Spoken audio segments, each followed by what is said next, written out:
Bonjour Frédéric. Écoute, je ne sais pas si on se connaît bien. Moi, je m'appelle Elisabeth Laroche. J'habite à Meximieux, quartier du Château.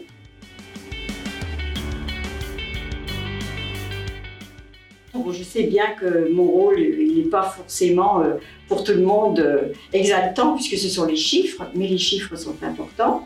Et puis, si on veut vivre dans une ville avec beaucoup de sérénité, il faut que les finances soient également sereines. Et c'est ce que je me suis efforcée de faire, d'avoir toujours des chiffres qui soient dans les clous, dans les ratios, comme je vous dis toujours. Mais je pense que c'est important. Voilà, c'est ce que je me suis attachée à faire, avoir des résultats corrects, de façon à ce que notre ville se porte bien et que l'on puisse réaliser beaucoup de choses. C'est ce qu'on essaye de faire, c'est ce qu'on a toujours fait et c'est ce que nous ferons encore. D'ailleurs, grâce à toi, on a des finances très saines et on a même eu un audit de la Cour des comptes sur lequel on a eu 0 écart, ce qui est assez remarquable. On n'en a même pas eu qu'un, on a eu 3 audits de la Cour des comptes. Comme je suis relativement récent dans l'affaire, je n'ai connu que le dernier. Et 3 fois aucun commentaire, donc c'est vrai que tant qu'à faire, c'est agréable. Ce que je retiens, c'est cet équipement-là, où on est aujourd'hui. Parce que je me rappelle que j'étais à l'époque responsable de la CIVOM, et puis on avait réalisé un ascenseur tout simplement avec un architecte. Et je lui avais dit de venir voir un petit peu ce bâtiment que l'on venait de récupérer, la mairie. Je lui ai dit, faites-nous donc une petite esquisse et regarde cette esquisse qu'elle est devenue. Et bien, quelque part, je me dis que j'y suis un petit peu pour quelque chose. Et puis après, il a fallu trouver les finances. Hein. Chaque fois qu'on fait un projet, il faut... Mais ce projet-là, il est magnifique parce qu'il est vraiment au service d'associations. Des enfants viennent jouer de la musique, viennent danser. Je trouve que c'est un bel équipement et j'en suis fière de cet équipement.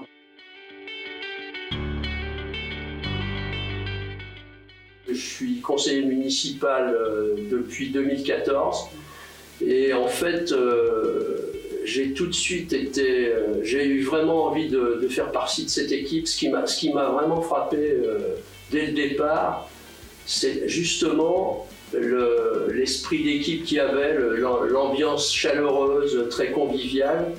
Et c'est assez remarquable dans la mesure où même s'il y a un renouvellement assez important, il y a quand même un noyau de personnes qui travaillent ensemble depuis très longtemps.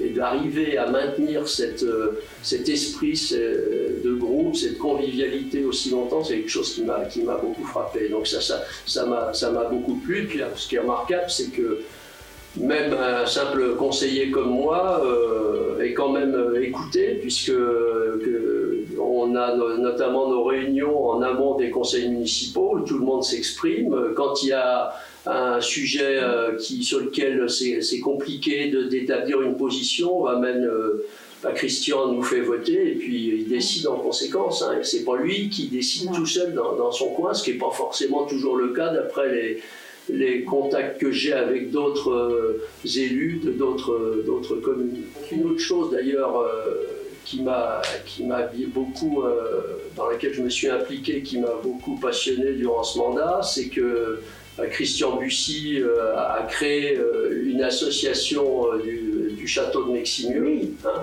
dans laquelle tu fais partie aussi. Pas tant que toi, je ne me suis pas investi autant que toi. Et donc là, on a développé cette association de manière assez importante. Je me suis occupé de l'organisation, de la communication, du recrutement de nouveaux membres, et puis aussi de faire des petites recherches sur l'histoire du château et de Meximieux. Et ça, c'est un champ qui peut se développer. Alors, on a déjà aussi, on a réussi sous l'impulsion de Christian à nouer une coopération avec l'association, la Société d'histoire et d'archéologie de la plaine de l'Inde Pérouge.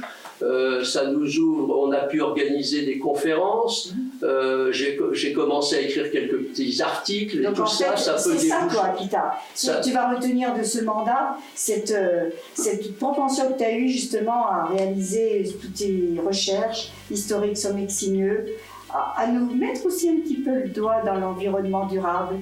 Tu as mis un petit peu ta patte là-dedans et c'est très bien parce que il faut absolument maintenant s'en préoccuper. Alors. Oui, bah je crois que tu résumes bien les choses. Hein. Et mon impression, c'est qu'on peut continuer dans cette direction en allant plus loin.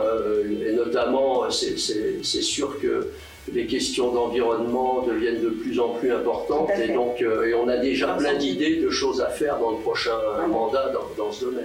Autre point qui montre la nécessité d'une grande persévérance et de continuité, c'est le projet de lycée. Là, c'est pareil, ça fait des années que vous poussez ce projet et il va finir par aboutir donc, dans le prochain mandat. C'est maintenant déjà lancé. Donc en fait, on a une équipe qui a réussi à rester soudée tout en se renouvelant au cours du temps et qui, grâce à cette continuité, a pu mener des projets très importants, et sachant que tout prend beaucoup de temps maintenant. Tout prend beaucoup de temps et beaucoup d'argent. Et maintenant, en plus, on n'est plus tout à fait tout seul. On fait partie d'un EPCI, un établissement public de coopération intercommunale, notre communauté de communes. Et c'est vrai que cette communauté de communes qui a su être sage, ne pas prendre trop de compétences en nous laissant justement la main libre sur notre commune, mais qui est là aussi pour nous aider et qui nous aide beaucoup. Et c'est vrai que participer à cette structure est aussi enthousiasmant.